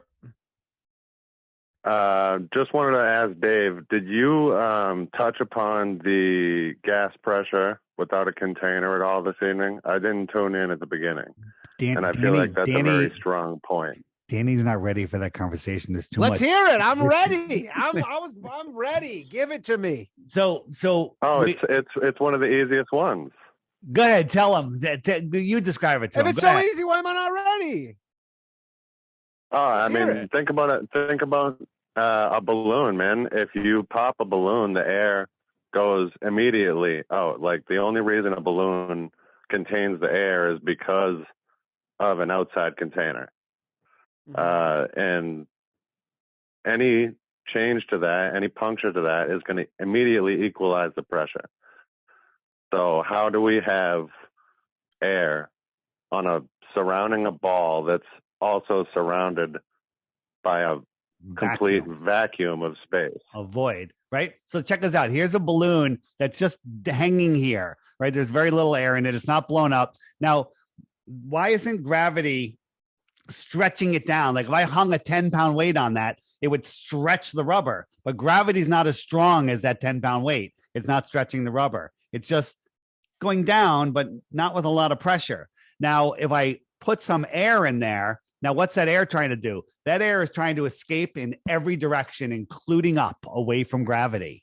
Okay. So air pressure is stronger than gravity, whatever that is. So why doesn't the air if you let that balloon go, it falls to the ground. Well, the air would go out. It would fly around. And no, I'm saying you tie a little tie in the balloon and then let it go. Because it's heavier than the air around it. But if I put helium in it, it would go up because the entire mass is less dense than the air around it, and it would go up. Okay. So, if I held my hand here. Yeah, the balloon, gravity isn't negated. Right. Gravity doesn't get negated by the fact that you put helium in there. It's the fact that it's actually buoyancy, less dense than the air around it. Right, buoyancy and density. If I had a handful of rocks and ping pong balls and a helium balloon and I held them over a pool, I open my hand, the balloon's going to go up. The rocks and the ping pong balls are going to go down. The ping pong balls are going to stay on top of the water, and the rocks are going to go to the bottom of the pool because of buoyancy and density. What's your annual supplies budget? You must be spending all sorts of money on all this shit. On the balloon? That cost me like nothing. All the I don't know. Do you have one of those cool tables, or you don't like those ones? I saw the Flat Earth documentary where the guy makes the tables, the one on Netflix. Oh yeah. That's Chris Pontius. He makes a really cool art. It's like high end. Chris Pontius from Jackass? No, different Chris Pontius. Oh, is that his name? That's his name on Jackass. Yeah, the guy on Jackass. All right, caller. Anything else? No, that's it. Appreciate it. Thank you very much for all your work, guys. Thanks for calling in. All right. Right. So this is we go into another caller. Check this out. This is one of Chris Pontius's little designs. And if you look, Dave, sorry, we got a call. I didn't hear what you said there. You're on the air right now with Flat Earth Dave, who is speaking. Hey, it's Lemon Steele and hors d'oeuvres. I was just wondering if the balloon thing, the closed container thing, if you take the balloon underwater, the further you go down, it compresses and it gets smaller. The further you go up, it expands. The gas expands inside it to match the density outside. Sure. How does that work? Density. I mean, you go underwater and the water is more dense and more pressure, and it'll compact the air. But there's no way you can go up and not have that air want to explode, go expand. That balloon, if I tied it off with no air in it, just a little bit of air, and I brought it up, it would explode because the air would want to fill the available space, right? That's how it works. If we had a stack of fish tanks, what's that? You'd get to. Wouldn't that make sense that at a certain point the air pressure is so low that it's near vacuum, like space? Well, so that's the globalist argument, but we can prove that's not the case right here. We can get like a fish tank, right? A 6-sided tank, and we can have it filled with just air from the room, or we can make it less air, right? We can make it 10% of the air, so it's really low pressure. And so we have that air there, and then we put another tank on top of it that's a vacuum. There's no air in it, okay? And then we have a little trap door that between those two that'll open up. And what's going to happen? Whoosh, that they're going to equalize 50% of the pressure. What's that? Half the pressure goes away. Well, it would equalize. So no matter what amount of air, high pressure, low pressure, just whatever amount of gas is in that tank, if you have above it a vacuum, it's going to pull it. It's going to pull it right up. It's going to fill the available space. That's what gas does. Nowhere in nature, nowhere in a lab can anybody have high pressure next to low pressure without a physical container. We had a big debate the other day between 3 of us and 3 Globers from TikTok. And they're saying, well, the ocean doesn't have a container because the top of the ocean isn't contained, right? do you know what happens if you put a vacuum, a no pressure over water? If you put a bowl of water in a vacuum, it boils and the gases fill the available space immediately, violently boils, right? Long before it's a vacuum. Yeah. So, okay.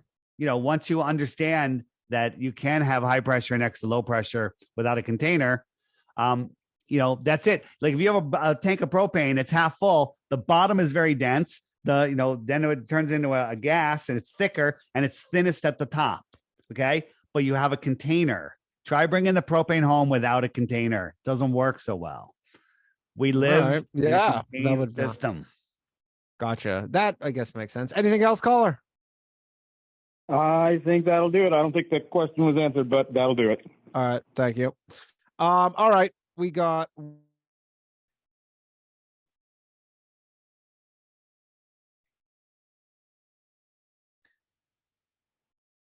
one moment, please. And you're connected. Sure. You are now on with Flat Earth Dave. Hey, it's Charlie. How you doing? Good. How are you doing, Charlie? Try and speak up a little bit. It would be better for the listeners. Yeah, I can hear me okay? Yeah, that's good. Okay. So basically my question, the main question about this is how would somebody, if somebody leaves the location that they're at right now and they go and they circumnavigate the entire globe and they wind up in the same place that they left off, how could that be if the earth was flat? Okay. Now, I don't know if you can see my screen in real time, but you go back and watch. So here we have the flat earth. We have a magnet at the center, and I got this compass, and I'm pushing the compass west. Now, if you notice, that needle keeps turning, always needs to point towards the center. So I'm heading west, and I'm heading west, and I'm turning, and I come right back to where I started from.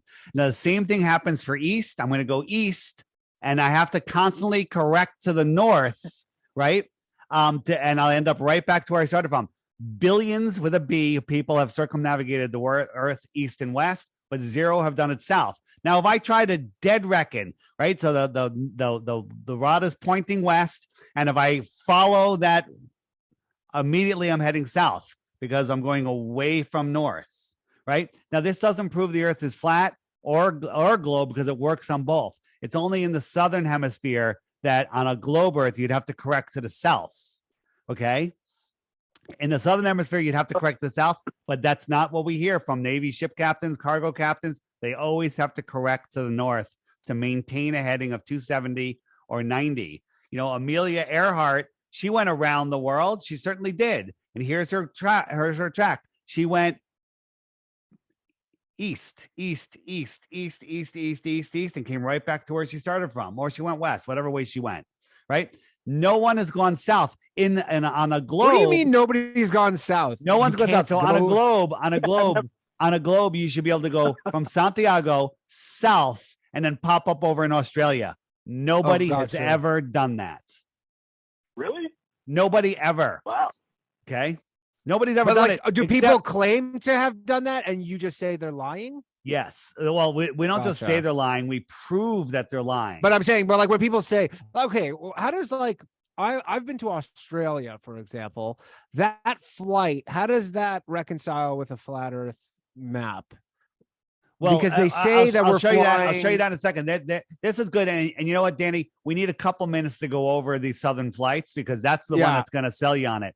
So there's this guy that was gonna circumnavigate south and north, and he's gonna go for the world's record. And he said you can track him. He had this thing called spider tracks. So he went up from the North Pole out here, Alaska, California, out here, these islands over here, then to Santiago. Then they went to the South Pole supposedly, and then he said the weather was too bad, so he had to turn around and went up to Brazil. And we're like, oh, that's it. He didn't do it, right? Because he's supposed to go from Santiago over to Australia, right?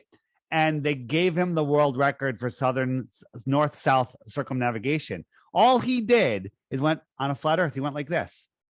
That's not circumnavigation. He just had a nice little trip. And they gave him a north-south circumnavigation world record. Okay? Absolute and total nonsense. Okay. So, all right, we gotta wrap this up. Unfortunately, I would love to. Maybe we'll have you back sometime. Because on the app, if you go to the frequently asked questions and go to the Southern Flights, you're gonna answer all your Southern Flight questions.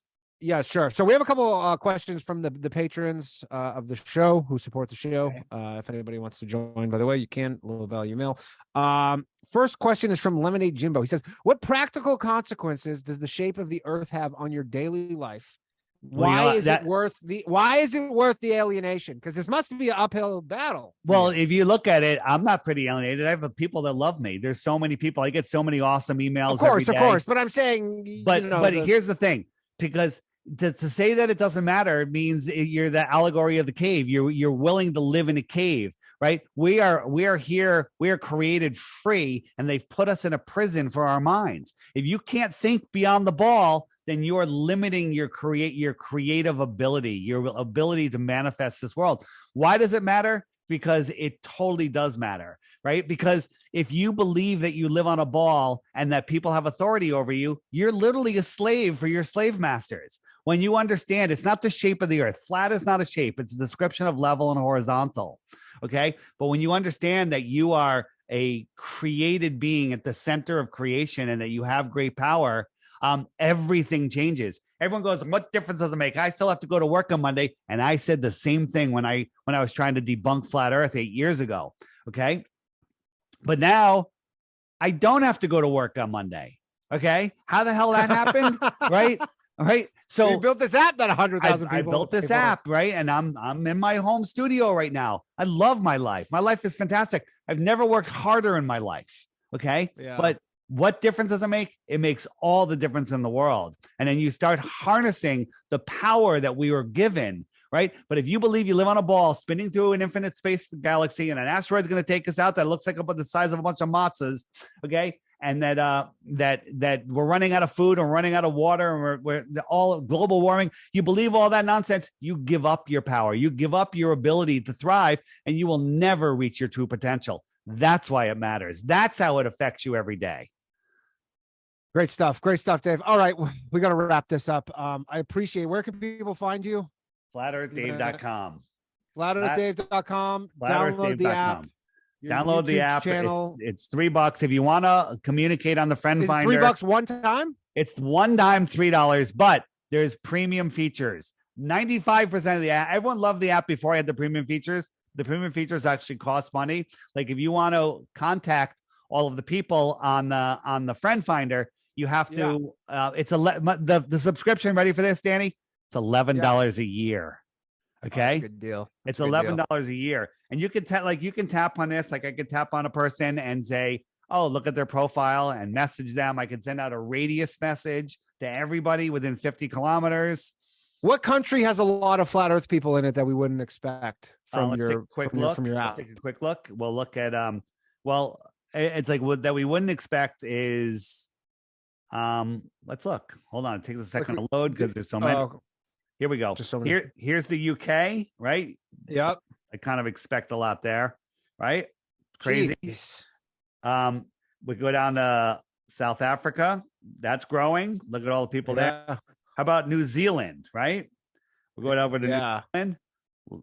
Getting a lot of people there now. Okay. Pretty Fascinating stuff. Right? We even have, ready for this? We got one guy in Antarctica. Okay.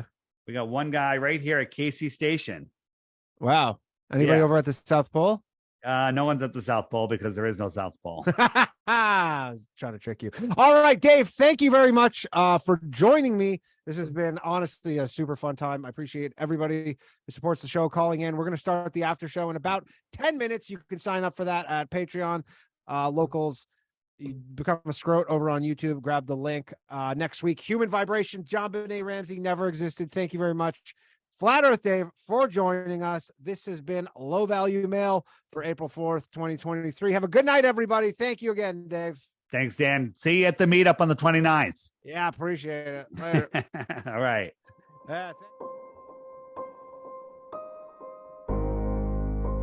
Organizing a Flat Earth meetup has never been easier now that the Flat Earth Friend Finder has over 95,000 active users and more joining every hour.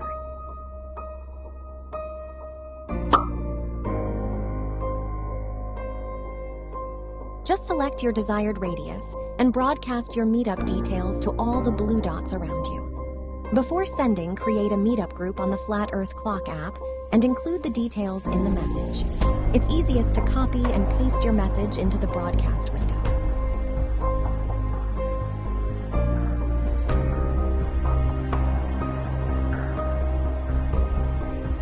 Recipients of the message can then go search and join the group for further updates.